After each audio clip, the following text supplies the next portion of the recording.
the south of the Kingdom of Gondor lies the arid desert wastes of Harad. Its barren lands are infested with serpents and scorpions, and the people that dwell there have become a hardy race out of necessity. Harad is far too vast to be ruled over from a single place, and so there are countless tribes and settlements, each with their own chief or lord presiding over them. Within the larger cities, wealthy kings command vast armies and rule with an iron fist, for to show any sign of weakness will only invite a challenge from ambitious rivals. The Haradrim are a cruel race. Wars are constantly being fought between tribes as chieftains vie for power and land, with the victor claiming ownership over the loser's territory and slaying their enemies in cold blood. Many of the Haradrim will coat their weapons with a variety of vile and exotic toxins that induce a painful death for those unfortunate to be grazed even slightly by them. Upon the backs of their steeds, the Haradrim Raiders will pillage nearby settlements and carry out scouting attacks upon any Gondorian patrols that venture into the south. The kingdoms of the Haradrim possess much larger armies in comparison to the lowly tribal chieftains. Within the merchant city of Abrakhan, the wealth of the Golden King is substantial enough to buy him an army of merchant gods and ensure their unwavering loyalty to his rule. Upon the outskirts of the haunted city of Kharna, the mysterious order of the Watchers exist. These warriors are in place to guard the people of Harad from what they believe the city holds within its walls. However, by far the greatest ruler in the land of Harad is the Serpent Lord himself, for Suladàn commands an army unlike any another king could hope to muster, and the Serpent Guard protect their lord with their poisoned-tipped spears to ensure his safety. The ancient order of the Hasharîn has forever been a part of Haradrim culture,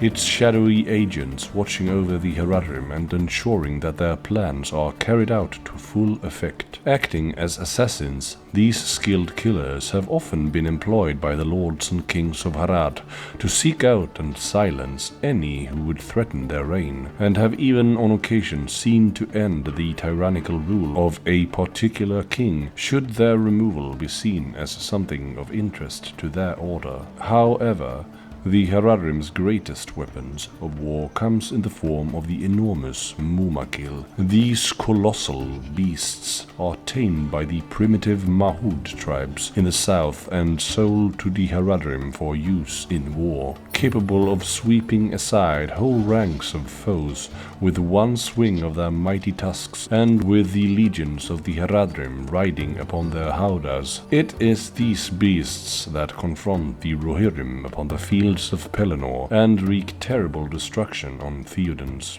people. The general of the Serpent Horde, and arguably the greatest leader in the history of Harad, Suladàn was already a fearsome warlord before coming into his own. It was upon an escapade into the ruined city of Kharna that Suladàn stumbled across the fabled sword of King Mardat, the ruler who had once united the many tribes of the Haradrim against the hated descendants of Númenor. With this discovery, Suladàn was able to claim himself as the Serpent Lord, once more reuniting Harad's various tribes in order to lead them upon the Pelennor. The respect commanded by Suladàn has been great enough to unite the tribes of Harad against their enemies in Gondor, and continues to do so with each victory. Many of the kings that rule over the cities and settlements within Harad have stemmed from dynasties that have lasted an age, while others have simply killed the former king and declare themselves the new royal family. In either situation, the kings that rule are both cunning and skilled warriors who fight to further their reputation and ensure that their legacy endures. The merchant city of Abrakhan is unlike any other found in the wastes of Harad. A prosperous yet dangerous city that deals in trade of all kinds, Abrakhan is ruled over by the Golden King. This merchant ruler has earned his position through his vast wealth, for the Golden King is a man who has an incredible eye for profit and exploiting those he can increase his wealth through. Although he may not share the same hatred for Gondor as many other Haradrim, the Golden King will still march alongside the Golden Army of Abrakhan upon the Pelennor, as it is clear to him that there is a highly profitable outcome should victory be achieved. The Hasharîn are an order of assassins forged in the name of the Dark Lord to enforce his will across the southern wastes. Many Haradrim lords and rulers have utilized the Hasharîn's unique set of skills to root out and slay those that would seek to overthrow them or contest their right to rule. In times of war, the Hasharîn are given the task of seeking out the leaders of enemy armies and quietly dispatching them by any means necessary. To corner a Hasharîn is almost impossible to accomplish, and those that do are often felled by a whirl of poisonous steel blades. The tribes of Harad are presided over by their chieftains, men who have risen through their tribe's hierarchy to seize control for their family. A chieftain's power is measured by the amount of land and number of people under his control, and they are constantly seeking to expand it. More than once have two rival chieftains gone to war over who is most powerful, with the victor seizing the assets of their fallen foe.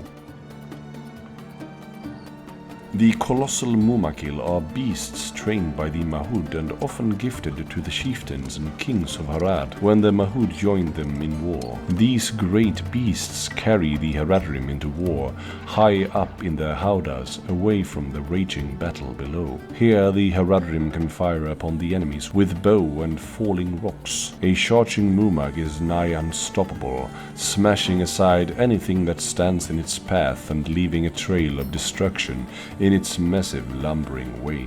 Those Haradrim that are less than willing to go to war are forcibly marched there under the whips of their imposing Taskmasters. These cruel men highlight the tribal nature of the Haradrim, lashing out at those that show hesitation upon their march to war. In fact, many Taskmasters actively seek out excuses to lash their fellows, showing great delight at each crack of their whip. Taskmasters will stand behind their ranks, whipping those in front of them and spurring them on to battle.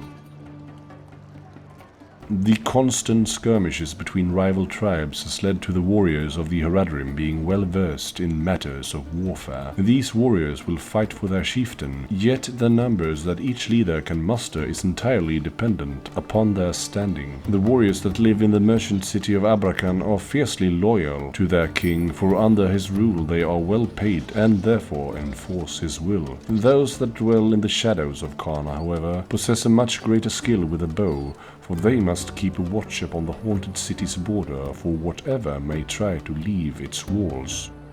Many of the Haradrim breed swift and strong horses to help them cross the deserts of the south. Unlike the purebred horses of the Rohirrim, the horses bred by the Haradrim are hardy creatures, yet still swift upon the battlefield to carry their riders to war. Upon the backs of their mounts, the Haradrim are capable of unleashing raids on nearby settlements as well as acting as outriders against the armies of Gondor. Only the most skilled warriors are chosen to join the elite ranks of the Serpent Guard, the personal guards to the Serpent Lord himself. These warriors fight not with swords, but with finely balanced spears that they can wield with an expert precision and swiftness. Like the master they serve, the Serpent Guard coat the blades of their spears in a fast-acting toxin.